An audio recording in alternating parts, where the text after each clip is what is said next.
Alright, auction time. This is the 4H series auction, 4H01. Modern knife blade, Georgia chert. I think it is a heat treat. Yeah.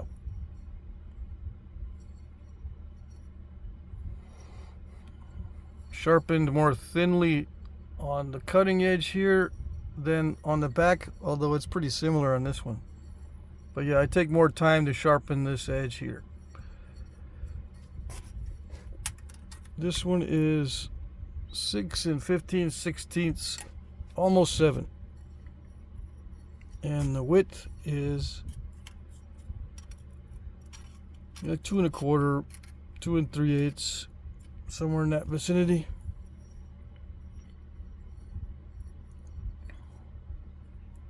All right. I'm trying to remember. I made this one like the beginning of last week, so I don't remember what I did or if I had trouble with it. I think it was just pretty straightforward, pretty easy. Yeah, probably blew off one of the corners, and that's why it became a knife instead of a regular biface. Although I do enjoy making knives, though sometimes it doesn't, there's no breakages, I just make it into a knife. Alright. I can't remember on that one. 4H02. This one is obsidian, modern knife blade. This one's the smoky obsidian. Very high grade stuff. I made this, I pulled an all-nighter last night. Stayed up till like 3 in the morning, and this is the last thing I made.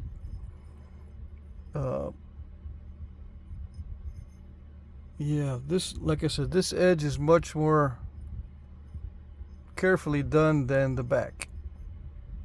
I do grind these in this area. All right, this one is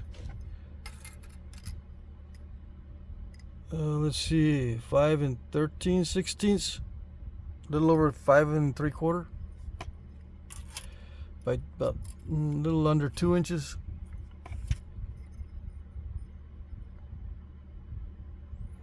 Yeah, this one I did not have any problems at all, except for the usual islands in the middle. But with a high grade obsidian, 2 of my last flakes were right there.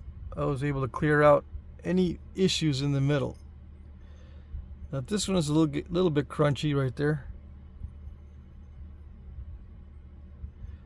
This here is a little bit of a bulge right there, but that's in the hafting area, so you just widen out your notch if you're gonna haft it. I didn't want to take a chance in running a flake through there and snapping off the tang. Yeah.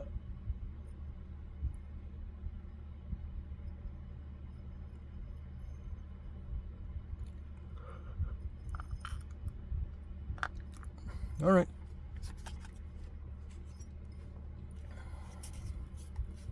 .4H03. I made this little arrowhead on video, so you can see it on video. It's glass, stained glass stuff from Hobby Lobby. I was gonna make a set of 3, but I ran out of time, so this is gonna be all by its lonesome. Yep.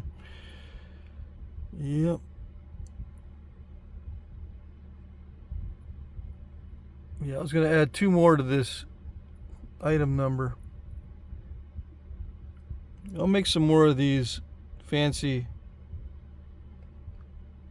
glass points from the stained glass stuff. Alright, I'm not sure if I worked this off camera or if it's all on video. Alright. Okay, now the boxes. Got lots of boxes this week. Let's see, 4H04, box of Dacite bifaces.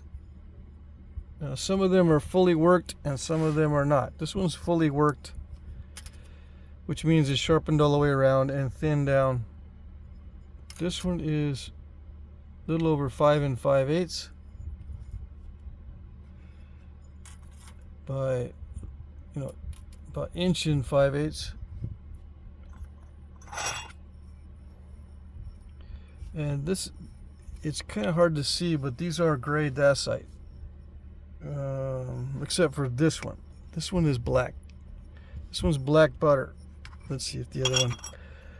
I think all the other ones, there should be, yeah, 5. These other ones are gray Dacite. Not quite gray butter, but it's almost. But yeah, this is a black butter Dacite. Bifaced. Preliminary work around the edges. You can finish it out with pressure flaking or whatever. 6 1/8 by 2 3/8. Yeah, there's not much work that needs to be done on this. I thinned it down quite a bit on the edges. In the middle, it's about average for my refined bifaces. This is what I call refined bifaces. This one is also finished out completely.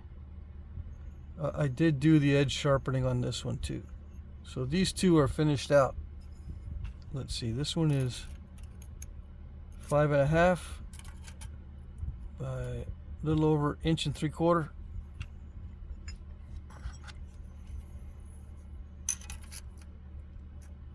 A little over 5 1/2, about 2 inches.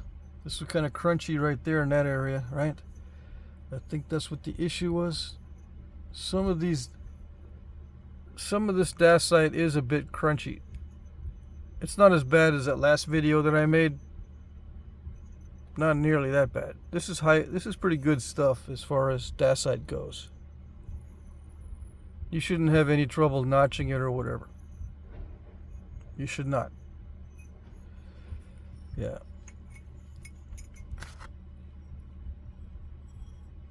This one is almost 5 1/2 by 2 3/4.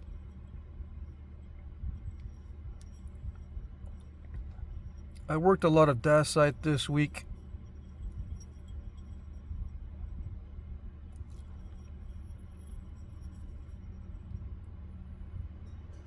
Okay, so yeah, 5 bifaces in this box.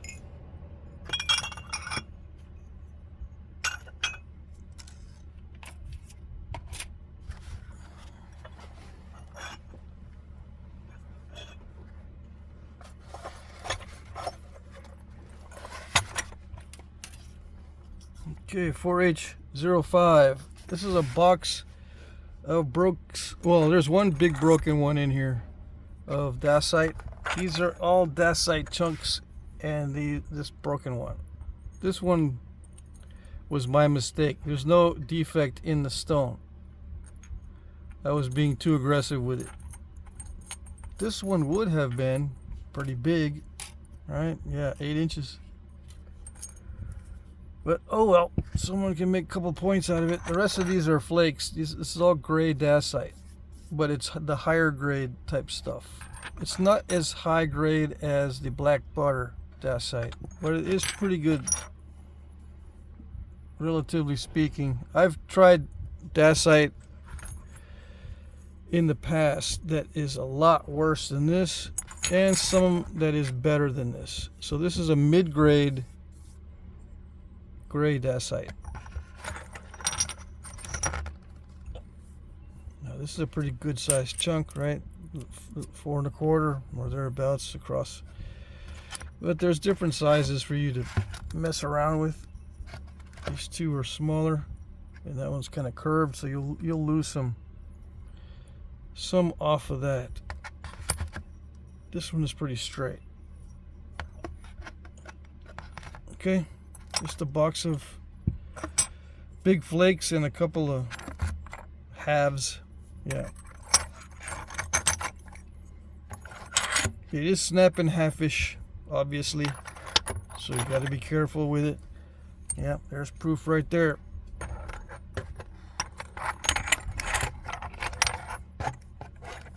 Yeah, it's a little bit overstuffed, but I'll get all this in there for sure. Okay.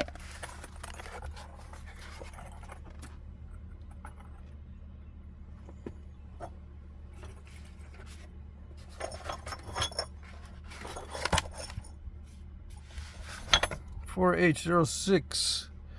This is a box of Georgia chert heat treats. These are all going to be below 400 degrees. You know, they range from 345 to 385. I'm not sure exactly how long they were in the heat treats. These are different batches.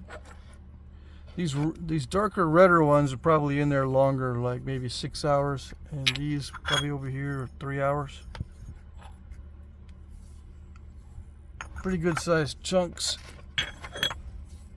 Okay, so this a little over 4 1/4. 5 inches. It's about 5 inches usable. Yeah, and they are heat treats, right? I mentioned that. So they should be relatively easy to nap and not heated so hot that they're very snap and halfish. They're not that bad. 4 inches.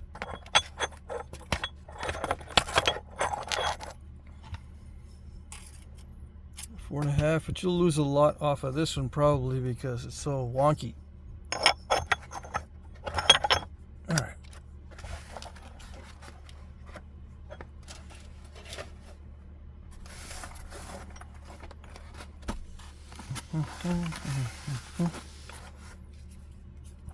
H07, a box of chunker flakes heat treat mixed 385 to 400. Yeah, there's some in here that I heated up to 400.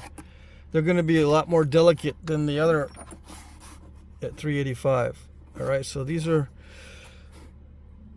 there's some of this kind of chunks in the top, just so I can show you, but the rest are going to be smaller than this. Let's see, 4 inches on that one. 3 1/2.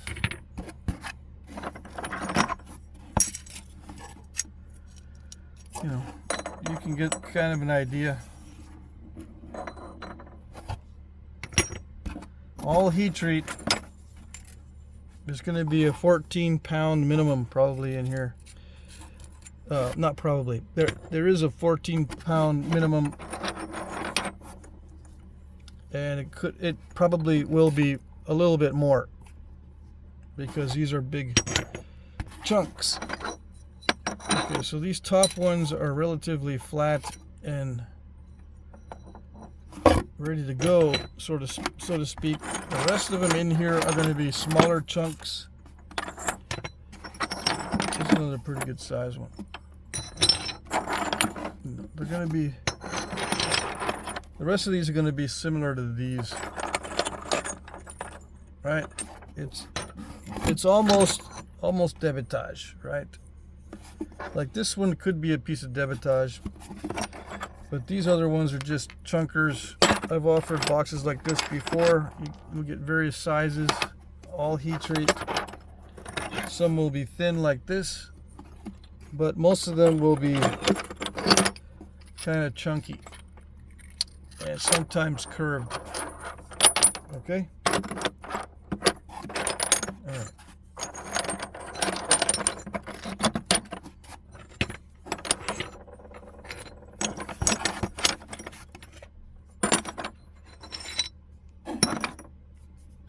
This box is a 10 by 8 by 5. It fits in a medium flat rate priority box,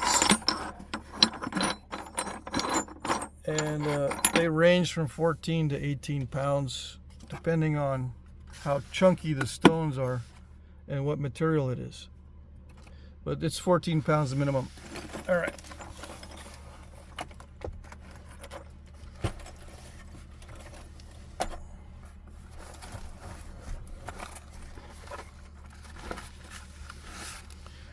And last but not least, 4H08. It's another box of debitage. I offered one last week. Let's see, this one is mixed Georgia heat treat 400 for, yeah.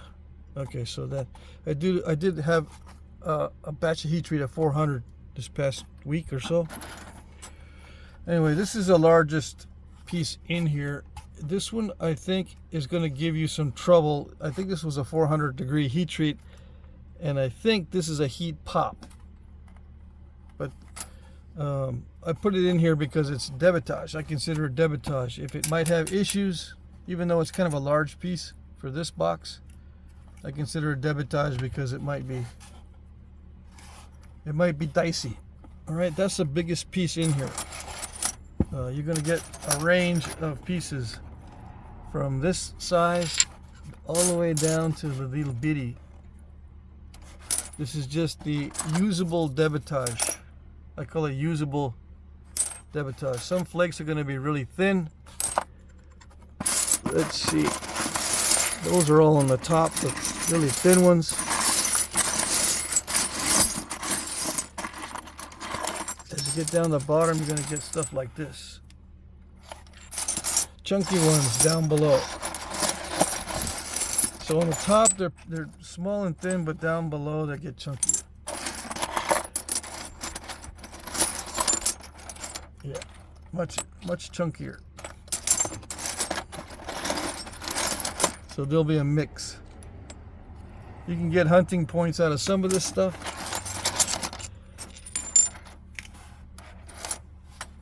Right.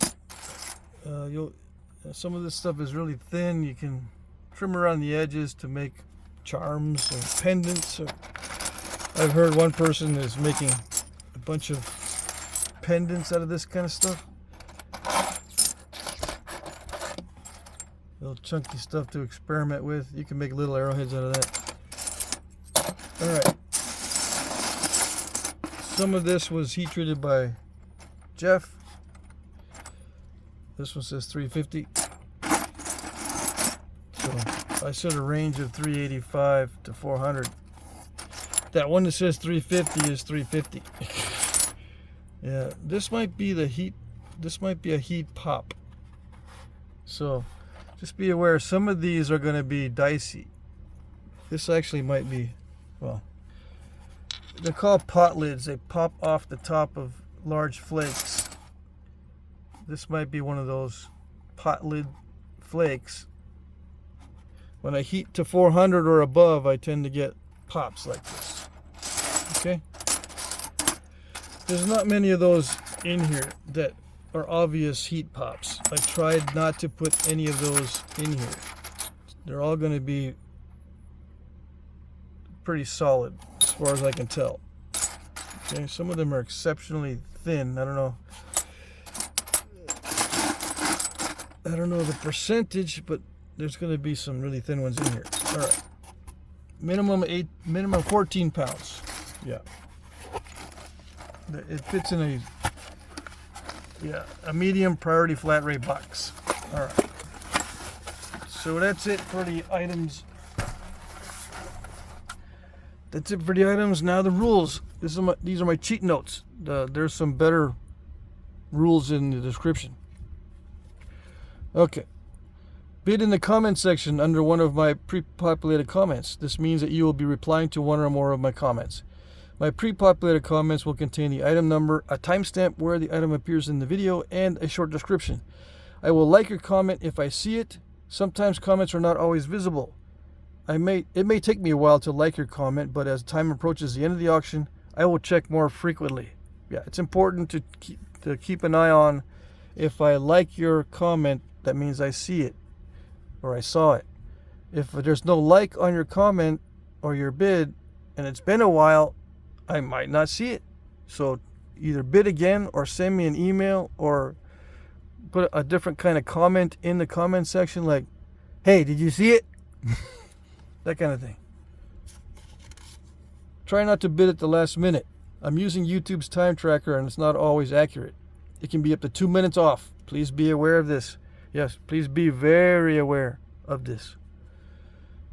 I use YouTube's time tracker, the little timer that keeps track of when you posted your comment, so we know how old your comment is. You know what I mean? Sometimes that thing can be up to 2 minutes off. right? The last auction wasn't too bad, but I've had auctions where I can't see anybody's actual time. I'm watching the auction real close, but YouTube's time tracker is off. And it self-corrects sometimes. Sometimes it'll be 2 minutes off, and then I'll refresh the screen, and it'll be right. It'll be correct. So, you never know.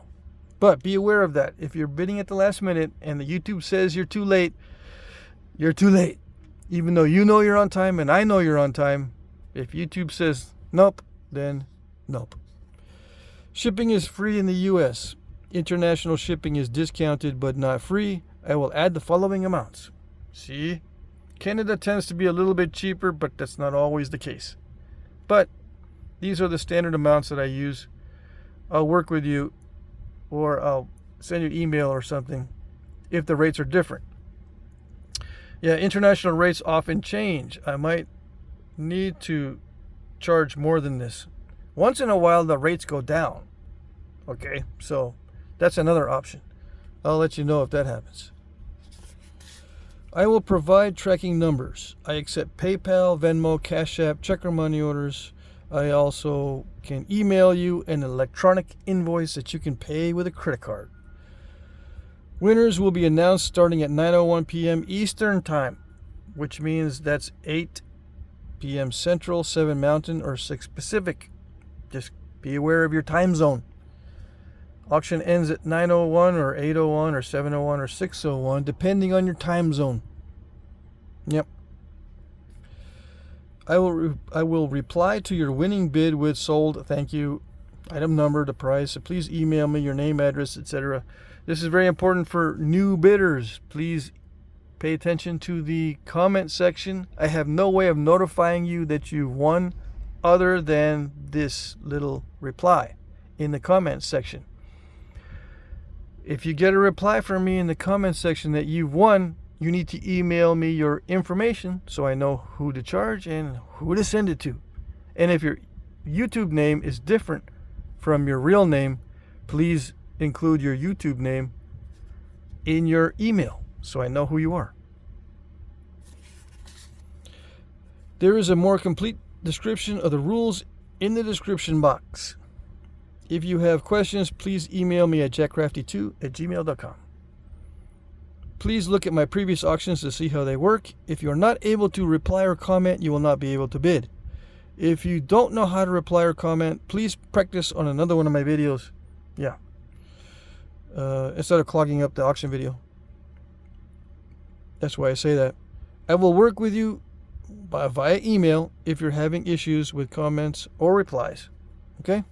There's also a demo auction 3J. You can type in Jack Crafty auction 3J and you'll see a little pinned comment, I think, that has a timestamp for when this little demo appears in the video of that auction. It's at the end. But yeah, I'd show you how to bid or comment using my tablet. So if you don't know how to do it, hopefully this will help. All right? Okay. That's it for the cheat notes. I hope you guys had a good weekend. Hope you liked the items, and good luck.